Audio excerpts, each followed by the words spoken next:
Bismillahirrahmanirrahim. Kiamat. Nabi jawab, tidaklah yang ditanya lebih mengerti daripada yang bertanya. Lalu orang itu bertanya lagi, ya udah kalau gitu ciri-ciri kiamat deh, ciri-ciri akhir zaman. Maka boleh kita sebut ini kajian akhir zaman. Tapi hati-hati, ini kajian banyak yang sudah menyimpang sekarang, termasuk orang-orang yang memahaminya, orang-orang yang mencocok loginya, ya. Akhir zaman tandanya banyak sekali. Jadi saya nggak usah sebut begini aja.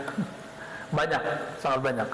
Ini kalau kita buat lingkaran, nah inilah kata Nabi SAW, "Hei Umar, kamu tahukah siapa yang bertanya?"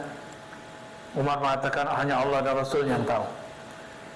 Lalu Nabi mengatakan, "Zaka Jibril," itu adalah Sayyidina Jibril, "atakum liyu'allimakum dinakum," datang ingin mengajarkan agamamu. Maka agama, din bahasa Arabnya itu ada 4 pilarnya. Seperempatnya al-Islam, seperempatnya al-Iman, seperempatnya al-Ihsan, lalu akhir zaman. Nah, ini yang harus kita mulai eksplorasi. Jangan berhenti di Islam, iman. Lalu Islam ini isinya apa? Coba dilihat rukun Islam dari awal sampai akhir. Adakah di situ keluar dari amal zahir atau cuma semuanya amal zahir? Rukun Islam ada berapa? 5. Syahadat, sholat, zakat, puasa, haji.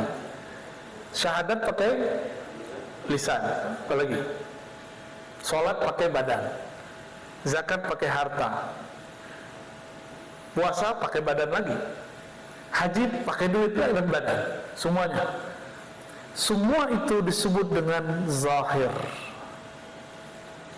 Ini yang kita sebut ibadah zahir, ya. Jadi baru ibadah zahir itu yang ukur Islam itu. Adakah dibahas di situ khusyuk? Gak dibahas. Ikhlas gak dibahas. Sabar gak dibahas. Maka jangan salahkan jika orang baru berislam, lalu dia sholat, dia haji, dia umroh, tapi bencinya gak tanggung-tanggung. Hasad, atau hasad ya? Apa arti hasad? Jangan dikasih nama anak hasad. Muhammad al-Hasadu, jangan. Hasad itu iri. Orang rajin sholat, rajin ngaji, tapi sombongnya nggak tanggung-tanggung. Ada yang begitu? Kalau dulu mungkin sombongnya dengan jabatan, harta. Ada sekarang sombong dengan pemahaman. Ini yang mau dijawab. Sombong, dia merasa dirinya lebih benar. Nah, ini lebih berbahaya daripada sombong harta. Kok bisa ya orang sholat kepalanya sujud tapi dia sombong? Nah, ini sebabnya. Karena dia baru zahir. Udah haji, dipanggil Pak Haji, tapi hatinya ria, beramal suka pamer. Haji 5 kali. Ya, kalau nggak dipanggil Pak Haji kayaknya sedih gitu. Bener. Kenapa nggak dipanggil Pak Sholat, Pak Zakat ya? Nah, maka teman-teman, ini belum ada. Maka wajar jika ada orang sudah beramal zahir, sudah beramal secara zahir, tapi batinnya belum. Dia sholat, dia zakat, dia sudah haji, umroh, semua udah lengkap rukun Islamnya, tapi kalbunya belum beres. Kenapa? Dia baru yang zahir, ya. Ini belum ada dia, ya. Ini belum masuk, dia belum bisa bersihin. Jadi jangan heran, maka saya mau mengatakan kalau orang Islam engkar sama orang Islam wajar, karena memang dia baru beramal secara zahir, ya. Islam itu fokusnya pada hukum zahir. Dari hukum zahir itu muncullah namanya fikih. Fiqh bahasa Arabnya, bahasa Indonesia ditambahin i. Fiqh, pemahaman. Fikih ini melahirkan pemahaman yang banyak sejak zaman sahabat. Pemahaman itu disebut dengan mazhab. Ya, mazhab itu sudah ada semenjak zaman sahabat Nabi. Maka dulu di zaman Nabi ada dulu namanya mazhab Abu Bakar. Itu beda dengan mazhab Umar, beda dengan mazhab Utsman, beda dengan Aisyah, beda dengan Ali. Jadi mereka punya pemahaman yang berbeda ketika memahami persoalan yang sama. Aisyah mengatakan, saya dicium oleh Rasulullah langsung sholat. Beda kan dengan Abdullah bin Umar? Abdullah bin Umar nggak begitu, batal, misalnya begitu. Pemahaman inilah yang kemudian diriwayatkan oleh para ulama, gitu. Riwayat itu kemudian dikumpulkan oleh 4 imam besar. Sebenarnya banyak. Muncullah 4 mazhab. Ada mazhab ya, yang gede dulu, yang tua, Hanafi. Terus Maliki. Ada lagi Syafi'i. Mereka ini adalah orang-orang yang langsung kepada Al-Quran dan Sunnah, tapi jalur mereka ini. Gimana caranya? Nanti saya tunjukin. Kita ambil Imam Syafi'i. Syafi'i nggak ketemu Rasulullah. Beliau lahir tahun 150 Hijriah. Ketemu Rasul nggak?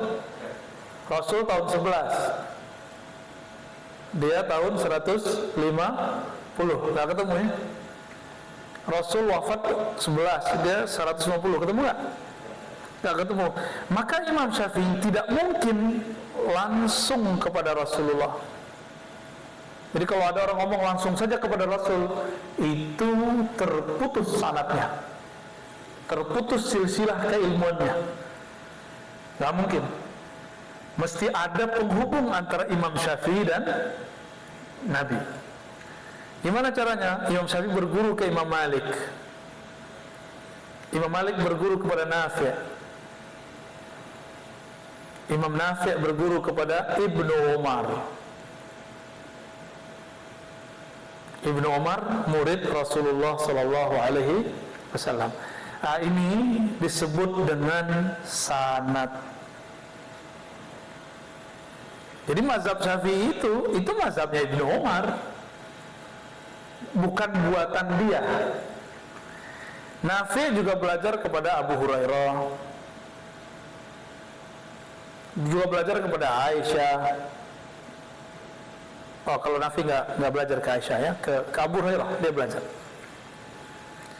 Jadi kalau ada orang di zaman Imam Syafi'i mengatakan, aku langsung kepada Rasulullah, dalam ilmu hadis dia disebut pembohong, kadzdzab. Tapi hari ini banyak orang yang mengaku begitu, langsung saja kepada Rasulullah. Nah, ini berbahaya. Ini berbahaya. Dalam ilmu hadis ini berbahaya. Apa perbedaannya ahli hadis dan ahli fikih? Ahli fikih meriwayatkan paham, pemahaman, sedangkan ahli hadis meriwayatkan teks. Teksnya itu. Imam Syafi'i, beliau ahli fikih plus ahli hadis, dua-duanya. Maka dia meriwayatkan teks tentang Nabi, lalu juga meriwayatkan tentang pemahaman Nabi Sallallahu Alaihi Wasallam. Ya.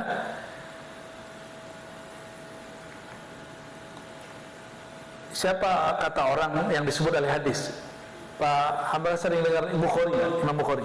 Kata kawan saya, langsung saja kepada Rasulullah. Saya tanya, gimana cara balik ke Rasulullah? Baca Sahih Bukhari. Oke. Al-Bukhari, kita tulis ya. Al-Bukhari itu bukan orang Arab, tapi dia orang Uzbek. Bukhara. Hambal saya sudah ziarah ke sana. Wafatnya disamarkan. Bukhari itu lahir tahun 194, wafat 256. Ketemu Rasulullah nggak? Ya, ketemu Rasulullah. Maka beliau untuk sampai kepada Rasul Sallallahu Alaihi Wasallam, gimana caranya? Nggak boleh langsung begini. Dia kemudian berguru kepada murid Imam Syafi'i namanya Humaidi. Ini di mana-mana saya sampaikan, Pak.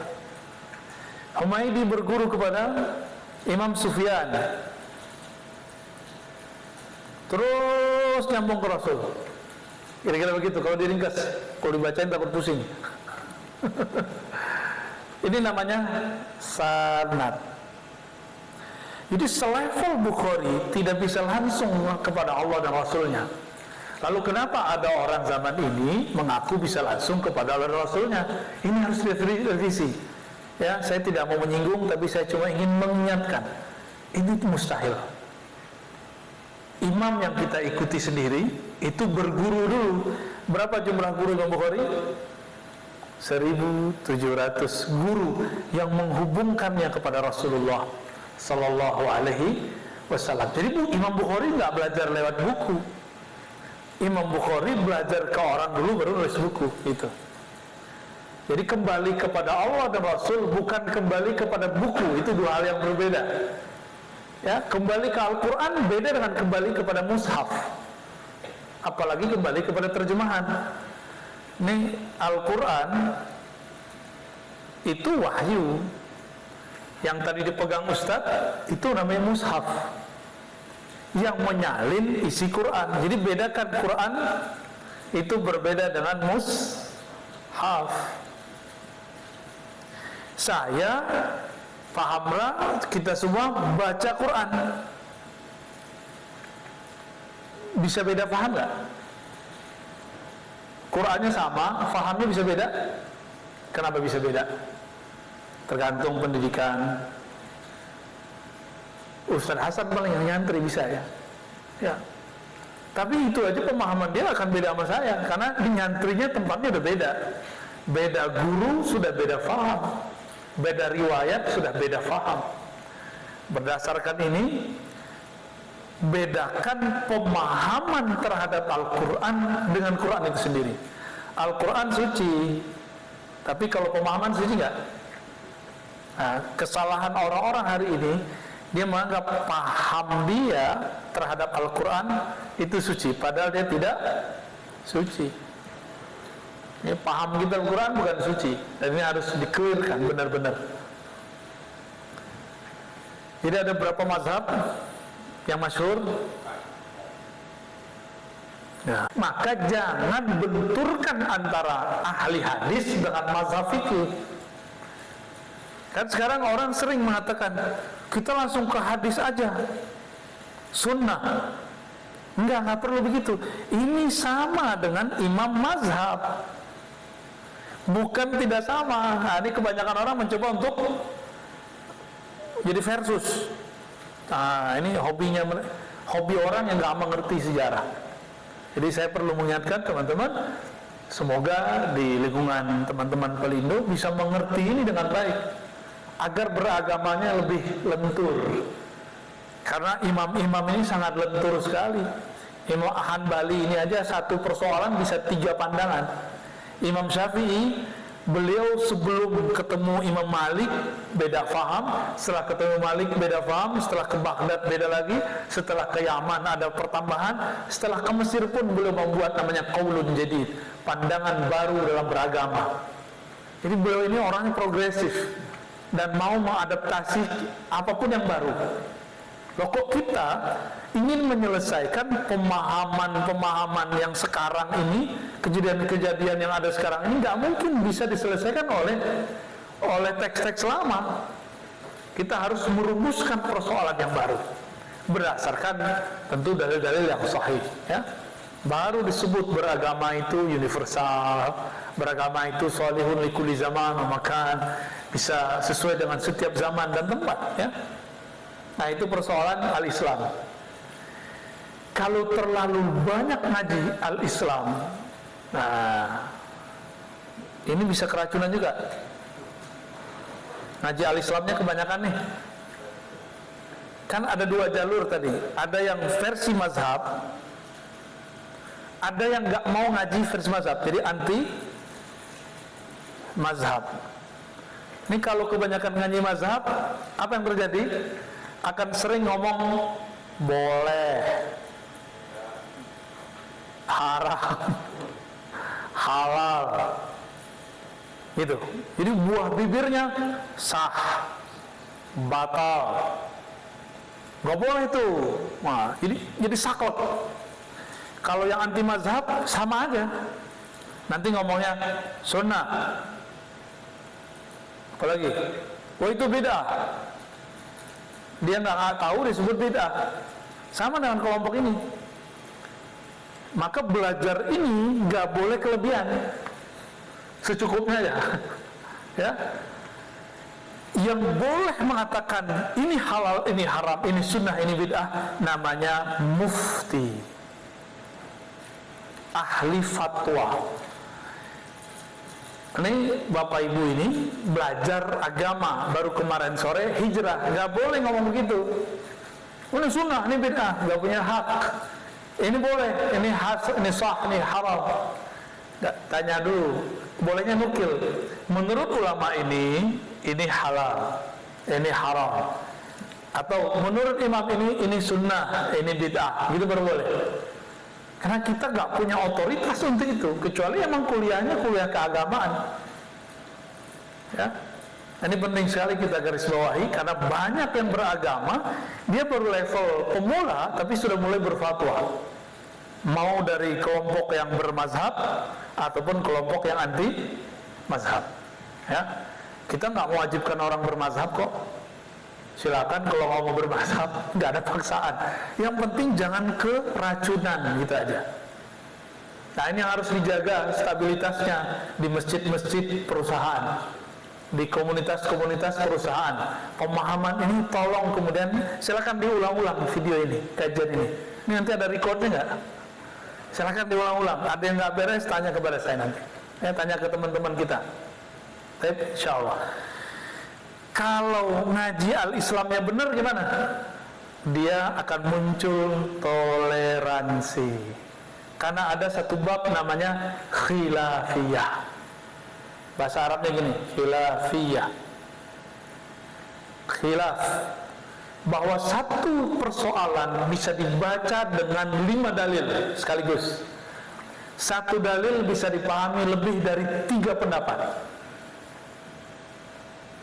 Ini sebagai contoh nih, yang paling sering bikin debat apa Pak? Pak Amra kan pernah megang masjid nih.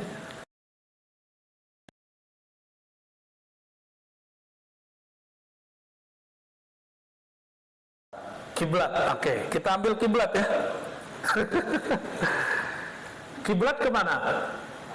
Di Quran, fawallu wujuhakum syatral masjidil haram, surah Al-Baqarah. Maka menghadaplah kamu kepada syatral masjidil haram, bukan ke Ka'bah.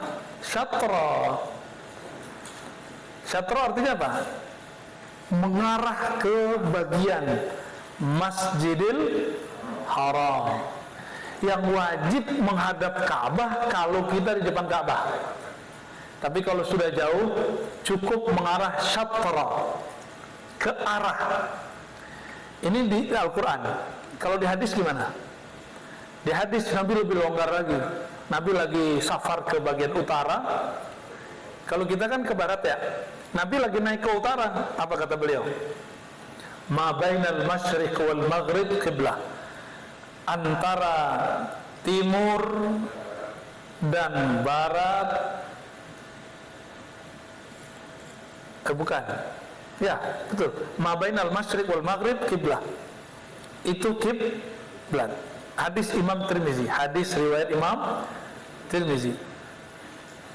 Tirmizi ini murid Imam Bukhari. Jadi murid terbaik beliau setelah Imam Muslim namanya Tirmizi.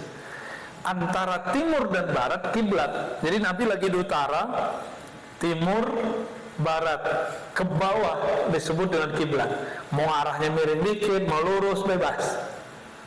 Maka dulu 2000, sebelum 2010 MUI mengeluarkan fatwa sebelum, bahwa masjid kita nggak perlu dirubah.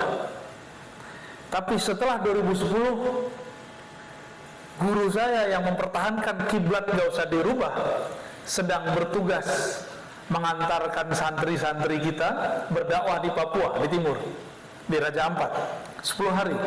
Di masa itu MUI mengeluarkan fatwa tanpa mengajak beliau diskusi bahwa kiblat mesti dirubah. Jadi sebelum dan sesudah ini fatwa bisa berubah, ya, fatwa bisa berubah. Tinggal kita pilih masjid ini, komunitas kita mau pilih fatwa sebelum atau fatwa setelah, gitu ya. Ini fatwa akan selalu berubah, Pak. Yang nggak berubah itu Al-Quran yang nggak berubah. Nah, mungkin nanti ada yang nanya, kok Ustadz nih nggak konsisten nih? Loh, nggak konsisten apa? Justru saya konsisten menjelaskan itu. Ada yang nanya lagi, kok Ustadz gaduh-gaduh, nggak tegas? Tegas itu bukan berarti satu pendapat. Tegas itu justru punya pendirian. Maka kebenaran itu nggak mesti hanya satu pendapat. Tadi kita sudah sebutkan ada mazhab Abu Bakar, Umar, Utsman, dan mereka semuanya benar. Ya, ini baru sedikit deh Pak, udah setengah 12. Oke.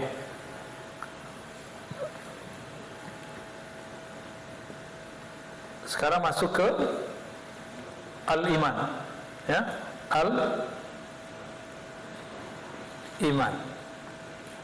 Al-iman tadi ada berapa rukun? 6 rukun, ya. Al-iman ini melahirkan ilmu namanya ilmu usuluddin. Usuluddin, atau kita sebut bab tauhid. Ini ilmu membahas tentang sifat-sifat Allah. Nah, disinilah kemudian muncul perpecahan. Ada kelompok namanya Ahlus Sunnah. Ahlus Sunnah. Ada kelompok namanya Mu'tazilah. Di Indonesia udah nggak ada ini. Ada yang semi-semi kayak liberal, tapi liberal pun lebih kufur daripada Mu'tazilah. Jadi Mu'tazilah ini nggak pernah mengingkari Al-Quran dan Sunnah, cuma berbeda penafsiran. Kalau liberal itu sudah memainkan ayat. Ada lagi kelompok namanya Syiah. Syiah ini terbagi 3. Ada Syiah Rafidah, ada Syiah namanya Zaidiyah, ada yang ketiga Syiah kebatinan, Batiniyah. Rafidah inilah yang kemudian dianggap sesat dalam fatwa Syekh bin Baz, Imam Salafi di Saudi, dan Batiniyah. Kalau Batiniyah ini kufur, kalau Rafidah ini sesat. Kalau Zaidiyah dianggap oleh Syekh bin Baz tidak sesat. Itu yang ada di Yaman. Tapi sekarang mereka dipersenjatai, itulah yang jadi kelompok Houthiyah sekarang. Dipersenjatai, nggak tahu deh sekarang jadi gimana. Ya. Namun saya tetap punya pandangan Zaidiyah ini menyimpang juga. Ya, tapi tidak sampai kepada derajat kesesatannya Rafidah. Jadi Rafidah itu ciri-cirinya membenci istri-istri Nabi selain Khadijah dan para sahabat Nabi. Lalu mereka pada saat yang sama mencintai Sayyidina Ali berlebihan. Itu disebut Syiah Rafidah. Kalau Zaidiyah, mereka mencintai Sayyidina Ali, tidak menghujat Abu Bakar, Umar, Utsman. Ya nggak ada masalah lah. Tapi imamnya namanya Zaid bin Ali Zainal Abidin, terus sampai ke atas bin Husain. Kalau kebatinan ini menganggap Ali itu sebagai titisan Tuhan. Nah, jadi menganggap imamnya titisan Tuhan. Nah, ini kelompok batinnya. Lalu ada yang disebut sikap tasyayyu. Tasyayyu itu kayak pro Sayyidina Ali, tapi bukan Syiah. Misalnya memuji-muji Sayyidina Ali berlebihan, nggak berlebihan juga, mungkin itu yang dipahami. Itu terjadi di ulama Mesir sebagian dan ulama di Maroko. Mereka tidak keluar dari ahlu sunnah, tapi masih ahlu sunnah. Sayangnya mengkritisi Muawiyah. Pernah dengar tentang Muawiyah? Ali perang sama Muawiyah, lalu mereka mencaci Muawiyah. Nah, ini namanya tasayyuh, tapi nggak sampai Rafidhah.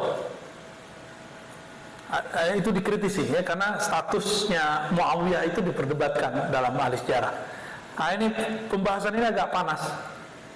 Ya, nanti di sini ada kelompok namanya Salafi. Ya. Di sini ada kelompok namanya Karramiyah. Ada Mujassimah. Ini di sini semua. Nanti ada pembahasan khusus Pak kalau mau. Ya, kalau umur kita panjang kita bahas, insya Allah. Jika bab al-Islam khilafiyah menjadi suatu kemestian, kalau di bab al-iman tidak boleh banyak khilafiyah. Karena rukun iman babnya bab percaya. Kepercayaan nggak boleh banyak jenis. Maka kita memilih ahlus sunnah. Gitu. Ini perbedaannya. Maka khilafiyah dalam bab ahlus sunnah mestinya hanya khilafiyah istilah. Tidak boleh khilafiyah perbedaan dalam pemahaman. Harus seragam dalam bab ahlus sunnah. Nah, disinilah banyak perbedaan nanti. Dan banyak sekarang orang yang mengaku ahlus sunnah. Karena aliran ada 3. Ya, bukan yang sedikit ya. Nah, yang terakhir ihsan, Pak Ihsan ya. Ihsan itu 2 tadi. Engkau beribadah saya memandangnya atau merasa dipandangnya. Ini ihsan. Ihsan ini kalau tadi Islam itu zahir, iman itu qalbu, kalau ihsan ini ruh. Adanya di ruh. Inilah yang saya sebut ibadah ruhani. Apa ibadah ruhani? Ibadah ruhani di saat kepala sujud secara zahir, batinnya tunduk kepada Allah. Di saat dia ngomong, oh saya nggak apa-apa, saya bukan siapa-siapa, hatinya tidak merasa sombong dan sok suci. Nah, ini ruh. Nah, di dalam ruh inilah ada sifat ikhlas. Jadi jangan heran Pak, ada orang sholat tapi kok kurang tulus gitu. Di dalam ruh inilah ada amanah. Punya teman nggak sholatnya rajin, udah haji umrah tapi korupsi? Ada. Ya itu karena dia baru sholat dengan zahirnya, belum sholat dengan ruhnya. Ruh itu sholatnya tadi, bahasa Arabnya apa tadi? Musyahadah. Apa makna musyahadah tadi? Merasa memandang Allah. Yang kedua, muraqabah. Nah, inilah sholatnya ruh. Sholat ruh ini. Sholatnya badan diatur oleh ilmu al-Islam, ilmu fikih. Sholatnya ruh diatur oleh ilmu ihsan. Ini sholatnya dia, ya. Inilah yang Nabi rawat, yang Nabi jaga setiap nafasnya. Maka Nabi itu sholatnya daim. Alladzina hum ala salatihim daimun. Mereka yang sholatnya daim itu berkontinu, terus nggak pernah berhenti. Nggak mungkin sholatnya berarti sujud mulu, enggak. Tapi ini sholat ruhnya. Ini kalau Pak Hamra punya tim begini nih, nggak perlu CCTV nih, nggak perlu report, nggak perlu pengawasan, nggak perlu monef. Negara ini jadi surga bener, ya. Tapi kapan itu saya nggak tahu ya. Kapan ini akan terjadi? Ini pimpinannya nggak ada aja langsung tahu sendirilah ya. Semoga muncul ini sholat ruh ini mulai muncul. Sifat apa lagi di situ ada? Sabar. Disitulah ada rasa sayang. Nggak ada benci Pak dalam ruh. Ruh ini nggak ada cacat sama sekali. Kalau di kolbu masih ada bintik-bintik. Maka mohon maaf, orang kalau belajar bab tauhid itu sering berantem kalau nggak benar. Coba aja lihat, ya. ngomong satu bab aja Pak, bab tauhid, bab istiwa. Allah bersemayam di aras, bertempat di aras pun nggak bertengkar itu dari dulu sampai sekarang. Benar nggak? Allah turun, bertengkar itu. Di mana Allah? Di langit, di aras, itu bertengkar sampai sekarang. Maka saya menyarankan kajian-kajian di komunitas kita tidak membahas hal-hal begitu. Cukup bahas rukun iman tanpa memperdebatkan masalah sifat-sifat itu. Imani saja cukup. Allah bersemayam di atas aras, selesai, titik, nggak usah dibahas. Karena kita nggak diperintahkan untuk membahas itu. Di luar akal kita sudah. La tudrikul absar. Tapi kenapa banyak orang senang membahas itu? Nah, ini nggak jadi akan bikin gesekan nanti di komunitas kita. Maka saya berharap Bapak bantu instruksikan ke teman-teman PPDI, hindari kajian-kajian perdebatan, gitu. Perbanyak kajian-kajian ihsan, tapi tetap harus ada tauhidnya. Tauhid itu rukun, kurikulumnya cukup rukun yang 6 itu Pak, rukun percaya kepada Allah. Nah itu aja diputer-puter, nggak usah yang lain-lain. Insya Allah aman itu udah. Ya, fikih mulai dari bab bersuci sampai kepada bab jihad. Jangan jihad dulu, orang belum ngerti bersuci. Ada juga yang lucu, baru hijrah mau ta'adud langsung, Pak, tahu ta'adud Pak? Poligami. Ya, cara mandi wajib aja belum beres sudah minta poligami. Ya boleh sih poligami, tapi jangan itu dulu yang dikaji. Mulai pelan-pelan ya. Ustadznya aja belum poligami ya. Baik. Jadi di dalam ruh ini ada yang paling tinggi lagi, yaitu ma'rifatullah. Ini yang paling tinggi dalam ruh. Ma'rifat itu kenal. Kalau kita kenal Allah, kita akan melihat bahwa di mana saja itu ada peran Allah Subhanahu wa ta'ala. Maka kita nggak akan ada lagi kebencian. Orang yang menurut kita nih membenci kita, itu kan Allah juga yang buat.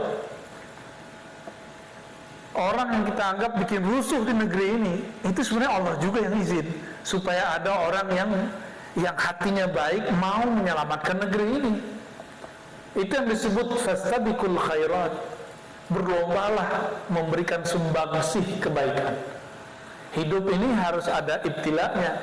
Kan kalau di Al-Mulk kan liyabluwakum ayyukum ahsanu amala. Hidup ini adalah latihan, ujian kamu mana yang terbaik jasanya. Gitu. Maka kalam penutup saya sederhana, Bapak Ibu yang dimuliakan Allah. Mulailah bekerja dengan ihsan, dengan ruh. Kalau bekerja dengan ruh, maka akan muncul ketulusan, keikhlasan yang unlimited. Kalau bab al-Islam, saya kerja, saya punya hak dengan gaji. Tapi dalam ruh, gaji mungkin sekian, tapi saya ingin berbuat untuk negeri ini. Itu lebih dahsyat. Itu juga sholat namanya Pak. Tapi jangan tinggalkan sholat 5 waktu ya. Ntar ada yang les lagi, habis pengajian begini, saya lagi sholat. Padahal di depan komputer. Kenapa? Hatiku sholat, habis dengerin pengajian Ar-Razi. Nah itu keliru, nggak benar ya. Kita tidak boleh meninggalkan syariat sedikit pun. Ciri-ciri ma'rifat yang benar, dia selaras dengan syariat. Selalu begitu ya. Ada orang dia mabuk-mabukan, nggak sholat, kafir atau fasik? Kafir atau fasik? Udah mabuk-mabukan nggak sholat, kafir atau fasik? Ini mulai bingung nih. Kafir, tuh gawat tuh. Kalau Imam Syafi'i bilang, orang kalau nggak sholat tapi tidak mengingkari sholat, dia fasik. Murid Imam Syafi'i namanya Ahmad bin Hanbali bilang, ente kalau nggak sholat mau ingkar nggak ingkar, kafir. Mana yang lebih ringan Pak? Fasik atau kafir? Ini Syafi'i ini dalilnya sama. Jadi dalil yang dibaca sama, tapi kok hasilnya beda. Ini Hanbali. Bagi Imam Syafi'i, ada kok orang sholat tapi batinnya kafir, disebut munafik. Maka juga ada orang bermaksiat secara zahirnya, batinnya masih iman, dia masih pengen kembali. Kalau Imam Ahmad bin Hanbal enggak, kafir aja lah. Ya, lebih keras Imam Ahmad bin Hanbal, muridnya lebih tegas. Nanti akan berimplikasi mengenai ibadah nanti, Pak. Imam Syafi'i bilang, kalau kamu dulu gak sholat, wajib diqadha, diganti, diqadha. Sedangkan bagi Imam Ahmad bin Hanbal, kamu dulu gak sholat, ya udah kafir, sekarang berarti mu'alaf. Maka tidak diganti. Pilih mana? Tuh, suka-suka kalau Ustaz Hasan begitu. Ya, giliran status ambil Syafi'i, giliran mau qadha ambil Hanbali. Nah, itu namanya talfik, Pak. Itu ada istilah khusus dalam ilmu fikih, ya. Nanti kita bahas. Nah, ini sebagai contoh aja bahwa bab-bab ini, akidah, fikih, segala macam ini tidak satu model, ya, banyak model. Terakhir tadi yang saya sampaikan, teman-teman, bahwa mari bekerja. Saya pun ngajar itu mesti dengan ruh. Karena kalau saya ngajar ngikutin gaji dan honor, itu saya akan pilih-pilih. Bapak sama, Bapak ini kalau bekerja karena fulus, lembur dikit ngeluh, paling lemburnya nggak ada fulusnya. Semangat kalau ada iming-imingannya, maka ikhlas itu ada di sini. Ikhlas sebagai contoh, ya, ikhlas orang awam kalau ada tunjangan. Ikhlas orang khawas yang sudah spesial rohaninya jika dia merasakan senang dan suka. Tapi ikhlasnya ahli ma'rifat, ahli ruh, bukan karena itu, tapi dia memandang ini bekerja bagian dari ibadah kepada Allah Subhanahu wa taala. Maka coba niatkan kalau berangkat kerja, saya mau ibadah. Nanti kalau masuk masjid jangan tengkar, bab fikih, ya, saling menghargai aja. Nanti juga wacana masalah celana tengkar, masalah jenggot tengkar, berarti kita gagal paham. Agama bukan untuk memperdebatkan itu pilihan. Saya pakai mazhab ini, bukan pakai mazhab itu, dan itu gak masalah. Dan semuanya ada rujukannya. Barangkali ini, jadi semangatnya semangat toleransi, dan yang kedua semangat ruhiyah. Semoga ini bisa kita warisi, bisa disebarluaskan dimanapun, ya. Ada diskusi atau langsung ditutup? Cukup? Oke. Baik, Bapak Ibu, saudara sahabat yang dimuliakan Allah, mari kita berdoa untuk negeri ini, untuk bangsa kita, rakyat kita, umat kita, khususnya orang Islam. Semoga Allah memberikan keridhaan, Allah menjaga, Allah memberkahi. Allah hazni wa likulli niyatin salihah. Al-Fatihah. A'udzubillahi minasyaitonir rajim.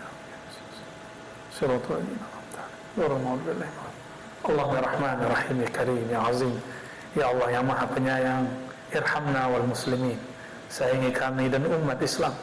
Irhamna wa ahla biladina, sayangi kami dan semua penduduk negeri ini.